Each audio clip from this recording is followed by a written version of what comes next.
Now that you know all of the vowel patterns, we are going to learn how to read those very big words that we don't know how to read. And the simple strategy is called spot and dot. The very first thing you need to do with the spot and dot pattern is to spot the vowels. After you spot the vowels, you are then going to put a dot over the vowels. You're going to count how many consonants are in between them. And then we're going to follow these rules. If there's one consonant, we're going to draw a line before it. If there's two consonants, we're going to draw a line between them. Now I know this sounds like a lot of information all at once, but what we're going to do right now is we're going to put this into practice. So as we take a look right here, we have our very first word. So the first thing with spot and dot that we're going to do is we're going to put a dot over the I and the E. And now, as we are connecting these dots, we are going to count how many consonants are in between those vowels.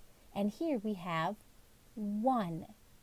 And if we have 1, then we draw the line right before the consonant. And now you can see that these parts actually fall right on into this chart. This first part, S-P-I, goes under the open pattern. We have spy. And the next part is D-E-R. It goes under the bossy R pattern. And it is der. Let's take a look at our next word. We're going to put a dot over the A and over the E. And as we connect those dots, we're going to count how many consonants are in between. And here we have 1 consonant. So we draw the line right before that P. And now we have P-A. We can put that right underneath the open pattern for pay. And we have P-E-R. That goes right under here, the bossy R pattern, per. And now we have another word. Now this word's a little bit different. This doesn't have 1 consonant. Let's take a look. I'm going to spot my vowels and put a dot over them. So I'm going to put a dot over the I and the E. And now I'm going to connect those dots. So as I connect them, I'm going to count how many consonants I have. And I have 1, 2. I have 2 consonants.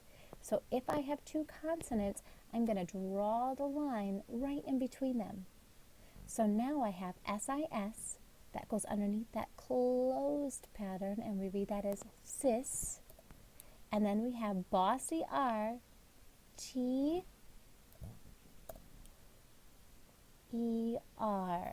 ter. So we have sis, ter. So that is how we break up longer words that have more than 1 vowel in them so that we can read. You can read words as big as you want to be able to read them using this strategy, which is fantastic. So we'll continue to talk about bigger patterns, bigger words, and how we can read those as well.